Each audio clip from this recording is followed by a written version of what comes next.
మేడ్చల్ జిల్లా తూంకుంట గ్రామంలోని క్రషర్పై ఎస్ఓటీ పోలీసులు దాడులు నిర్వహించారు. ఎటువంటి అనుమతులు లేకుండా అక్రమంగా పేలుడుకు పాల్పడుతున్నారని, అక్రమంగా బ్లాస్టింగ్ నిర్వహిస్తున్న వారిని సైబరాబాద్ ఎస్ఓటీ పోలీసులు అదుపులోకి తీసుకుని విచారిస్తున్నారు.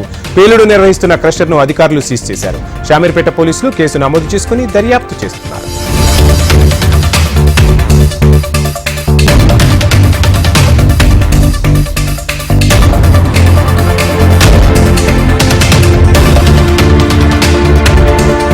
మేడ్చల్ జిల్లా ఫేట్ బషీర్బాద్ పిఎస్ పరిధిలోని కోంపల్లి జేబేరి పార్క్ చెరువు వద్ద యువకుడు హల్చల్ చేశాడు. తన భార్య కొడుతుందని, ఆమె నుంచి విడాకులు ఇప్పించాలని, లేదంటే చెరువులో దూకి ఆత్మహత్య చేసుకుంటానని నగేష్ ఆత్మహత్యకు యత్నించాడు.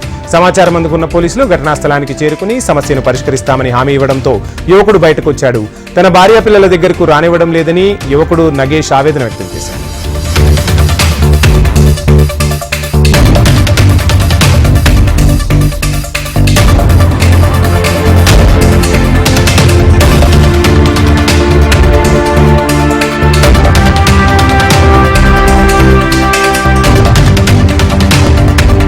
సికింద్రాబాద్ జేబీఎస్ లో అగ్నిమాపక వారోత్సవాలు నిర్వహించారు. అగ్ని ప్రమాదాలు జరిగినప్పుడు తీసుకోవాల్సిన జాగ్రత్తలపై అవగాహన కార్యక్రమం చేపట్టారు. అగ్ని ప్రమాదాల సమయంలో ప్రజలు తీసుకోవాల్సిన జాగ్రత్తలపై చైతన్యపరచడం కోసం అగ్నిమాపక అవగాహన డ్రిల్ నిర్వహించినట్లు ఫైర్ అధికారి మోహన్ రావు తెలిపారు.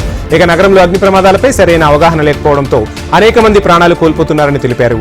అగ్ని ప్రమాదాలు జరిగినప్పుడు వెంటనే తీసుకోవాల్సిన చర్యల గురించి మోహన్ రావు ప్రజలకు తెలియజేశారు.